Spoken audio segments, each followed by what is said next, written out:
जय हिंद दोस्तों। बीपीएससी इस बार जो शिक्षक परीक्षा ले रही है उसमें 3 विभाग का परीक्षा का आवेदन हो रहा है, जिसमें कि एक बिहार विद्यालय जो सामान्य होता है सामान्य स्कूलों में, और एक जो होता है पिछड़ा अति पिछड़ा वर्ग का कल्याण विभाग के अंतर्गत जो स्कूल आता है उसमें, और एक जो होता है एससी एसटी यानी अनुसूचित जाति अनुसूचित जनजाति आवासीय विद्यालय।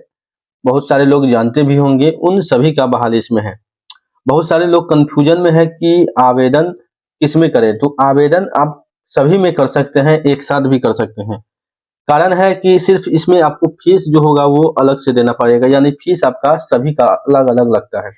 ठीक है, आवेदन तो आपका एक ही रहेगा, लेकिन जो आपका एग्जामिनेशन फीस है वो आपको देना पड़ेगा। इसमें आवेदन फीस जितना उसमें दीजिएगा उतना ही, मतलब कि डबल आपका एग्जामिनेशन फीस हो जाता है। ठीक है, और आवेदन करने समय आपको सेलेक्ट करने का भी ऑप्शन है कि आप सिर्फ बिहार विद्यालय का एग्जाम देना चाहते हैं या पिछड़ा वर्ग का या अनुसूचित जाति का। ठीक है, तो दोनों एग्जाम ही दे सकते हैं, सिलेबस सेम है, एग्जामिनेशन नंबरिंग जो क्वेश्चन का रहेगा वो भी सेम है, एग्जाम डेट अलग अलग होगा। ठीक है, तो सभी में सीट अलग अलग भी दिया गया है, काफी लोग नहीं ध्यान दिए हैं अलग बात है, लेकिन सीट अलग अलग है। ठीक है, सामान्य जो बिहार विद्यालय जो बिहार सरकार का स्कूल है, मतलब कि जो बिहार विद्यालय का जो सामान्य स्कूल है वो अलग है।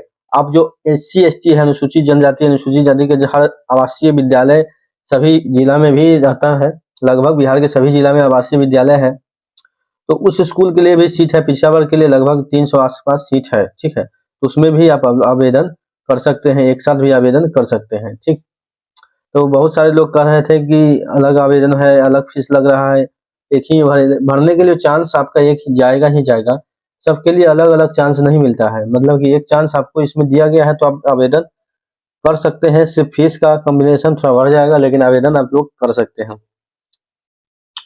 सीट की भी संख्या 50,000 लगभग बढ़ा दी गई है, तो कुल सीट अब 1,20,000 है, जो कि सभी क्लास और सभी विभागों को मिलाकर है। ठीक है, प्राथमिक का भी सीट है जिसमें कि दिव्यांग का सीट ज्यादा है, सामान्य का तो सीट ही नहीं है उसमें। और जो भी ये प्राथमिक का जो सीट इस बार आया है, इस बार जो बहाली में बीपीएससी 2 में, तो वो सीट आपको बीपीएससी 1 वाले जो बच गए थे रिजल्ट के बाद, वही सीट को इसमें जोड़ दिया गया है, नया रिक्ति को नहीं जोड़ा गया है।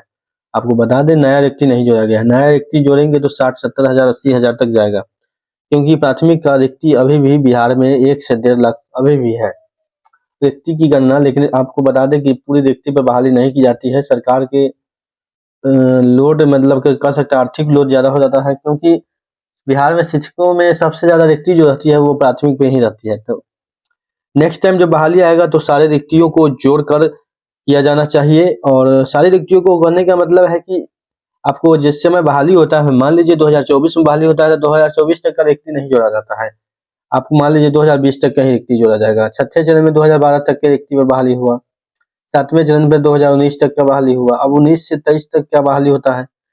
फिर भी बहुत सारे सीट को छोड़ा जाता है, अब किस हिसाब से बहाली करते हैं देखने वाली बात है। अगस्त में बोला गया है प्राथमिक और उच्च माध्यमिक तक का बहाली आपको अगस्त यानी कि आप हर साल लेगी, लेकिन एक बार 2025 से पहले बहाली होगी जिसमें प्राथमिक की भी रिक्ति होगी, जिसमें अधिक से अधिक संख्या आपको देखने को मिल सकता है। लगभग 70 से 80 हज़ार प्राथमिक का रिक्ति होगा, बाकी जो क्लास होंगे उसकी भी 10,000 20,000 जो सीट होंगे। तो अभी से ही तैयारी में लग जाए, जो भी प्राथमिक के ही एलिजिबल छात्र हैं, जो केवल प्राथमिक में एलिजिबल छात्र हैं और प्राथमिक की ही तैयारी करते हैं, तो वो अभी से तैयारी में लग जाए। प्राथमिक का बहाली आपको अगले साल 2024 में देखने को जरूर मिलेगा, लोकसभा का इलेक्शन के बाद। ठीक है, लोकसभा का इलेक्शन लगभग मई जून में खत्म हो जाता है, उसके बाद रिजल्ट आउट हो जाता है, उसके बाद आपको नोटिफिकेशन जारी हो सकता है, क्योंकि आचार संहिता में नया नोटिफिकेशन जारी नहीं होता है। ठीक है, फिर 2025 में विधानसभा का चुनाव है, लेकिन उससे पहले आपको एक बार बीपीएससी एग्जाम लेगी, जिसमें कि सभी क्लासों का रिक्ति होगा।